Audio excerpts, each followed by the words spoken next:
Hello, everyone. It's Michelle Patterson here with Angel Souls, and this is our weekly angelic message for the week beginning June 3rd, 2019. So let's just get into it here. This week I asked, what do we need to know now? So I just kind of posed that question.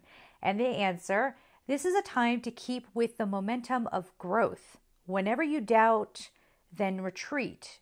You limit your potentials. So if something starts to come up this week that's asking you to step outside the box, to take a different perspective, to just try something new, and you retreat out of fear, which is different from what they say later, but if you retreat out of fear, then you're limiting your potentials. This is a time where you are supposed to go outside of your comfort zone, okay, to allow yourself to be challenged. Do not be fearful to stretch beyond what you've known. Do not be afraid to try something new. Relaxation time is needed. For some will find that their lives as they've approached them no longer serves. So some of this relaxation and easing out of your own expectations, it's going to give you maybe some inspiration, a new way of looking at things, everything that we've already said, but it's going to help you sort of charge your batteries so that you have the energy to approach something new. Okay. Where were we?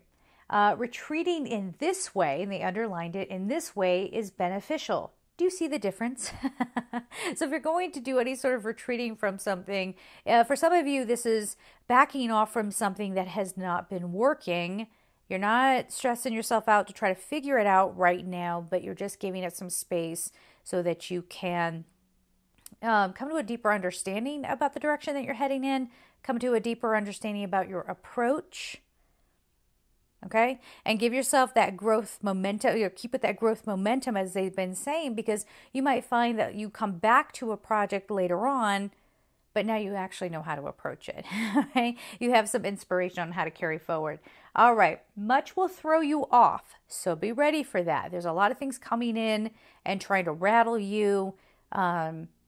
People kind of wanting to kind of knock you off course in one way. I don't know that it's necessarily sabotaging. It just feels like conflicting interests or something like that. Or it could be like, okay, I want to sit down and give myself this relaxation time, but my kids are not allowing it. Maybe you have a few toddlers running around or something. It could be something like that. But I do feel like giving yourself time to relax and to sort of decompress, as I always say, that might become a little bit of a challenge this week. So just be ready for that, okay? Be at peace with it. So they were saying much will throw you off. Be at peace with it. Much will challenge you. Learn to appreciate how wise you have become and how well you can get through these things that normally would have really knocked you down, all right? With all love, angels of God's love and light. Okay, so let's get on to the cards. Okay, and again, we're using the Magdalene Oracle by Tony Carmine Salerno. So let's see what is coming up for us this week.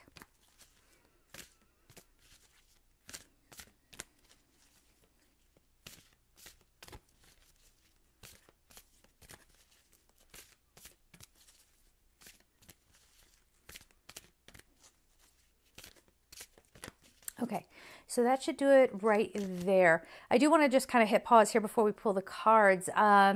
There's a feeling here that you really got to be careful. I say this all the time. You really have to be careful who you listen to, okay?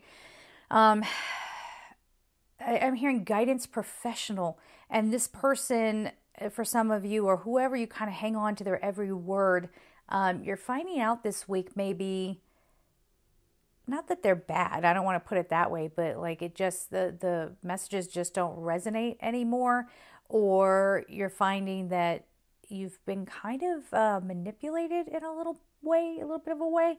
So be careful who you're listening to. It does feel like these are people on social media who, it's been all about the business and pulling people in and, all of that, and feeding into people's neediness. That's what it is. So be careful of any practitioner out there who their whole business is feeding on your fears or feeding on any sort of sense of or sort of neediness. Okay. All right. So we have revelation. Yes, things are coming to your attention. They are coming into your understanding. Now, if you're somebody sitting there and you're coming from a paranoid state and you are like, or maybe you just had a lot of arguments or you feel like you have a work enemy or something like that and you're thinking, I knew it, it's all going to come out. That's not what we're talking about here, okay? This is like a deep soul revelation, okay? It might be, if you do have a scenario like that going on, it could be more about you having a revelation about how much energy you're giving it, or a revelation about why that does trigger you, right? How does someone else's pain bounce off of your pain, right? And is it okay for you to have that that reaction? You can have it for a moment, but at what point does it start to steal your breath? At what point does it start to steal your essence? So that's part of the revelation. But it also has this feeling that the sun will rise. The sun will rise on maybe a dark time that you have been going through, or some revelation about how you can come through something. Yeah, a revelation about your own strength. Okay. Then we have the Lovers. Again, I want to give a little warning. These cards can be a little saucy. So if you have little ones near, I'm going to hold this up in 5, 4, 3, 2, 1. So we have the Lovers. Now, people get very excited about this because, hey, having a love partner is awesome. Now, this is about connection. Okay. So if you don't have anybody to connect to, let this be the time where you ask yourself, and let's have a journaling topic. What does a love connection mean for me? And then go back and read it and see if it's like, well, a love connection is about, I don't know, like how powerful the person is, or how much money they have. I'm giving like silly examples here. Or a love connection, to me, feels like being understood.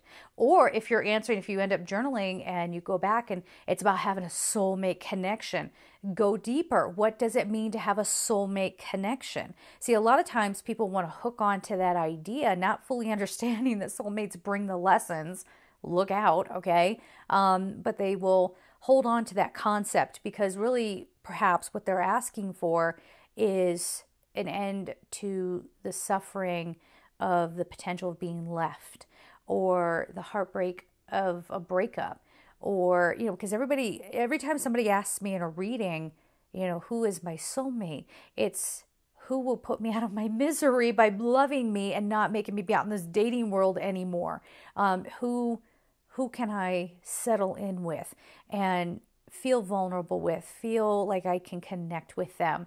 And in all actuality, again, as popular as the idea is that there's one soulmate for every person out there, if that were true, that's sort of, I think that was always a societal pressure for people to have one love partner for the rest of your life. But now that we're accelerating in our spiritual growth, we're seeing that people are waiting longer and longer to work on themselves before they get into a partnership, or we're seeing people that, now they are facing divorce because who they were at, 20 years old is not who they are at 40, 50 years old. And because they're so used to having someone there with them, it's almost as if they can't handle being on their own. So let this be something that you explore for yourselves this week, again, through writing. This Lover's card, what does it mean to you? If when the Lover's card comes up, you immediately think of a certain person, a lot of practitioners out there will be like, oh, listen to that. That means you're supposed to be with that person. That is not true. I will say it again. That is not always true. Because here's what, you might be in a turmoil, an emotional turmoil with somebody. Maybe you have somebody who is, they got some sort of personality disorder going on, and they're siphoning off of you. Does that mean you're supposed to be with them? No, right? So just be careful with that.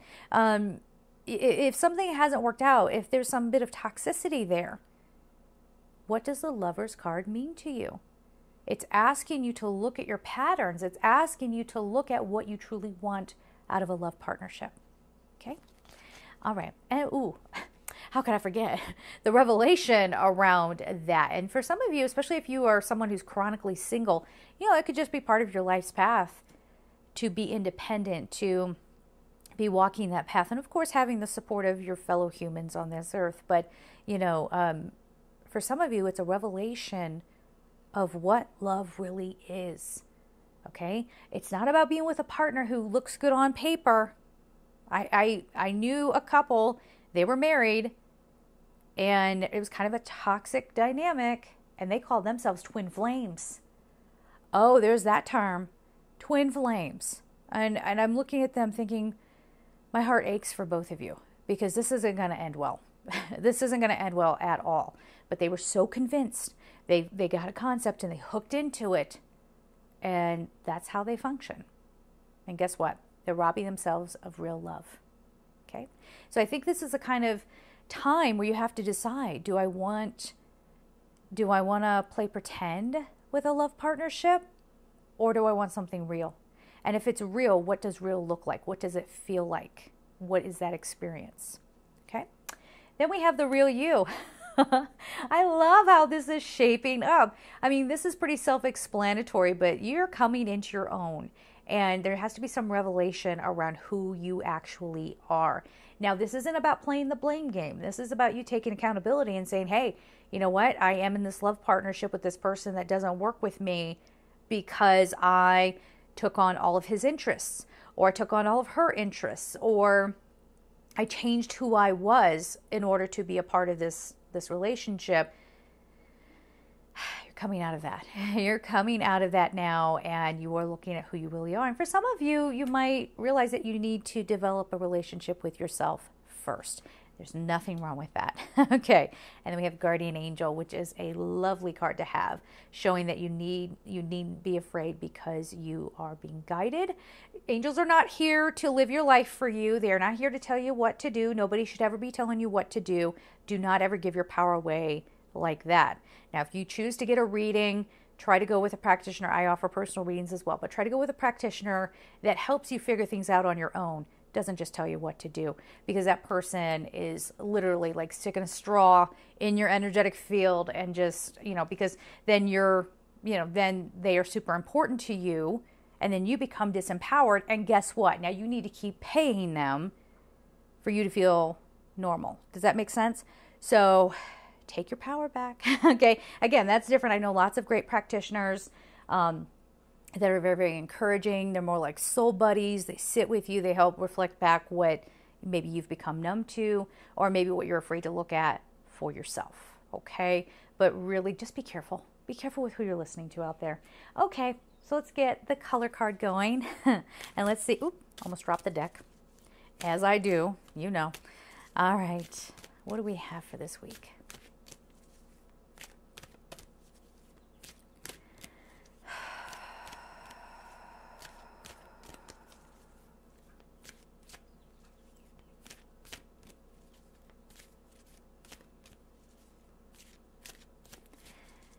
Okay, one more shuffle, and we have watermelon. Have fun with your inner child. The number is 3. So there is, for some of you, this might be that you're getting out of a toxic relationship, and you're just sort of, there we go. You're just sort of reclaiming yourself, and you're giving yourself a chance to reset, to be at peace, to relax. This is part of that relaxation, to get back to basics. For some of you that, maybe you're in a relationship and I'm reading for a lot of different people. Okay. So for some people out there, it might be that you're having to sort of revamp or restart a relationship.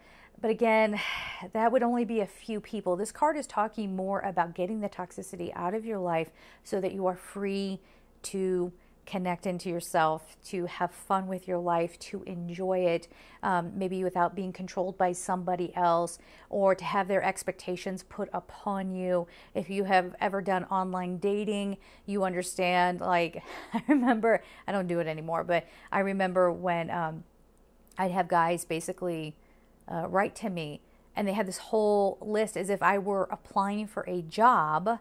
This is what I'm looking for in a woman. And if you're not willing to do that, then you're not worth my time.